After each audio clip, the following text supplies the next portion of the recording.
This student says, thank you so much for your help. Happy to share my scores. Listening 10, reading 9, writing 12, speaking 11, an average of 11, and the student was pretty happy. Now, why was speaking 11? We'll dissect that today. We'll see what are some of the good things you have to do and some things you got to remove. So overall, a pretty good score. A lot of you just need a 9, but among these modules, reading is hit a little bit. So why is that? Subscribe if you haven't already, because we have a really good reading video coming up very soon. But today, the focus is speaking. How can you achieve an 11? We will look at some student samples, look at the good things they're doing that you should copy, look at the things that they are doing that are killing their marks and you should absolutely avoid them. So this is based on real samples from our students, and we will discuss exactly what kind of mistakes you might be making unknowingly. Plus, stick around till the end of this video. This is important because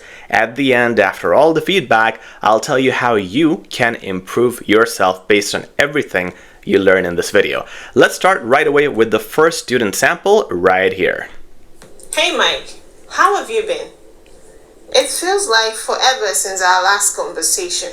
Very good start. This is very natural. Look at the tone of this student. It is very informal. There is a fluctuation in volume, and you need to do that. You cannot be monotone. So far, so good. Very happy with the start. I have heard what you're going through.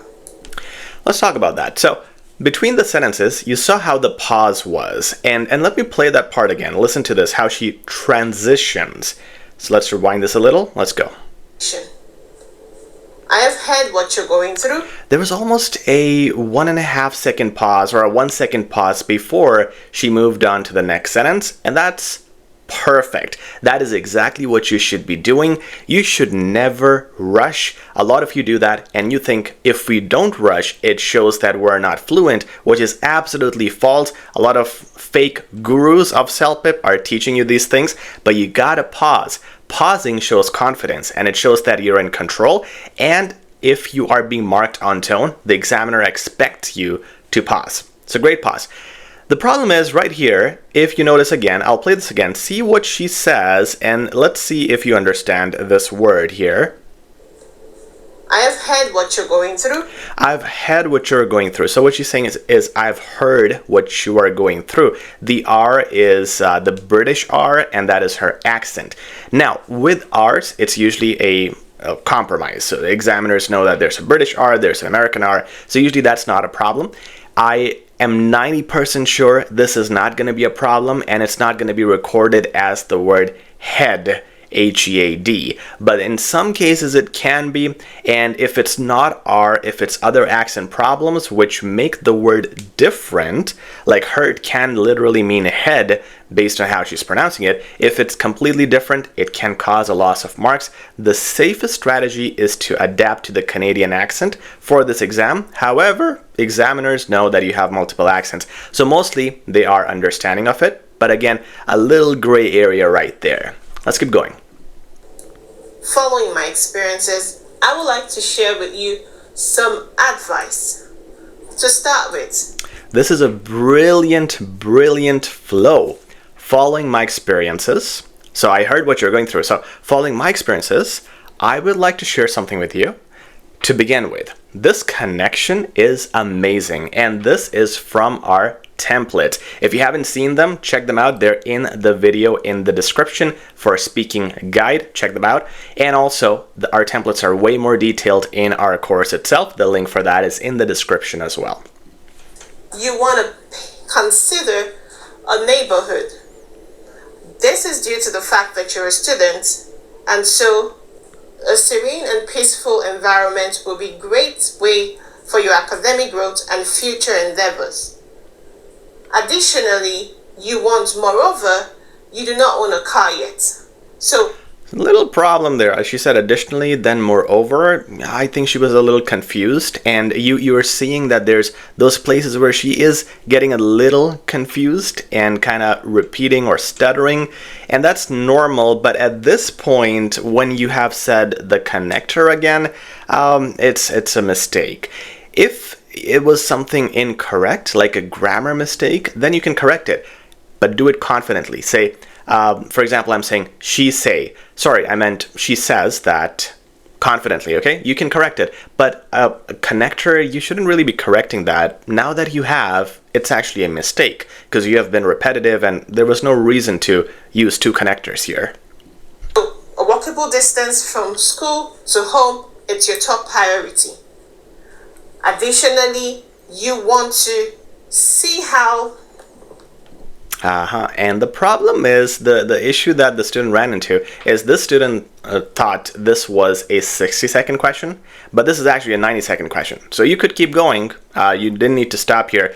The timing of the student was perfect. You just needed to get that last point in and get the conclusion. But assume that this happens to you. Let's say this is 60 seconds and the time runs out. If you're noticing the time is about to run out, stop doing your points and get to the conclusion. Wrapping it up at this stage is very important. Don't try to think of doing more points. It would have been ideal if you had time, but you don't have time. At this point, if you sacrifice your conclusion, that is the biggest mistake you can make. You will lose majority of your marks if you are missing conclusion and rushing at the end. So always conclude. The first point the student made was the best one. And the way she explained it was in the first sentence, she just mentions that, hey, do this. And then the next sentences, she explained how you can do this or why you can do this. That's how the points should be expanded. So for example, if I'm saying, hey, you should try to talk to people in your neighborhood. Next sentence. If you talk to these guys, they are very knowledgeable and most of them are adults in your neighborhood. They can guide you as to what you really need to do with your situation. So you saw how the first sentence does not give details, the next sentences do. That's how you open up a point, and the student did a good job with her first point's explanation. The next ones, not so much. Now let's check another student sample, see how they do. The discourse surrounding a subject medical consultation to be held online or face-to-face has created a multifaceted debate. I am resolutely convinced that medical consultation should be online unless it is critical to begin with. Perfect start, and you will see the student doesn't have a big tone variation, and that's fine because he's not talking to a friend or family member.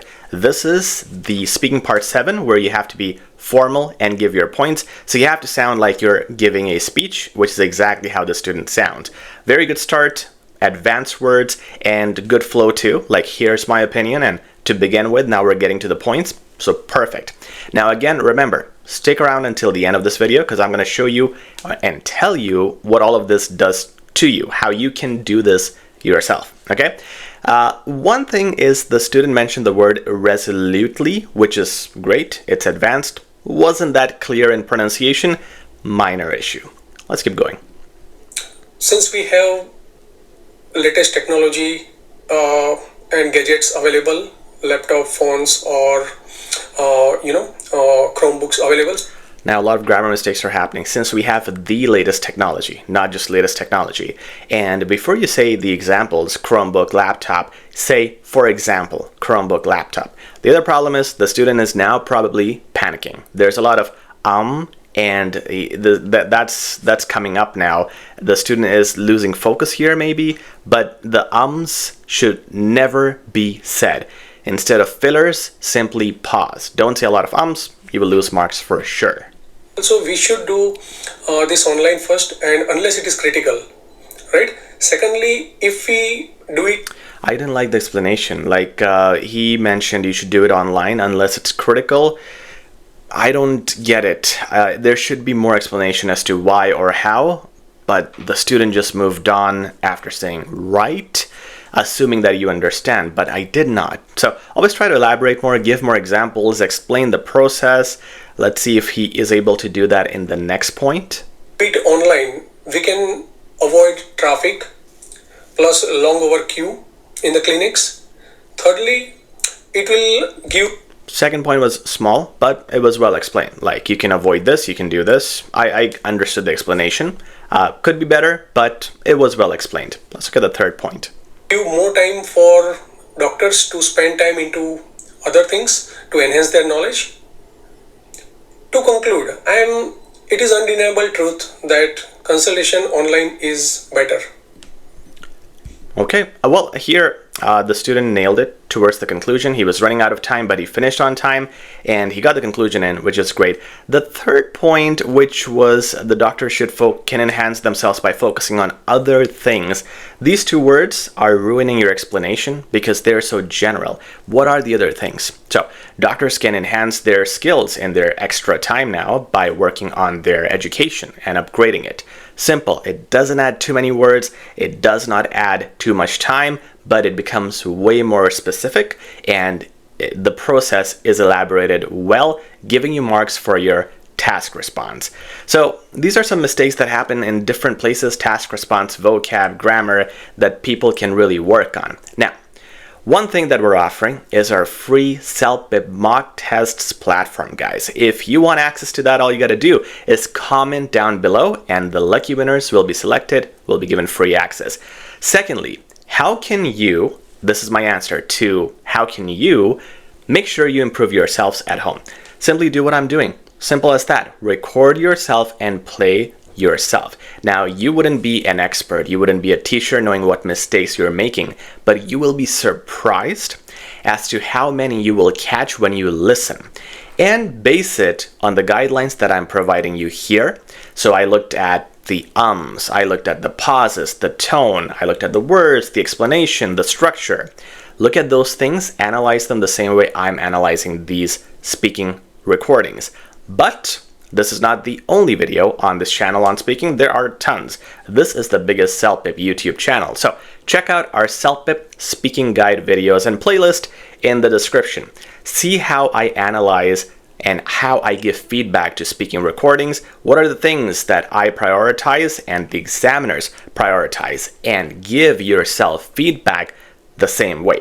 Better yet, get our mock tests access, which comes with AI feedback, and our course that comes with teacher feedback. All those great links are in the description. And if you liked this video, please like, share, and subscribe. We'll talk very soon. Take care.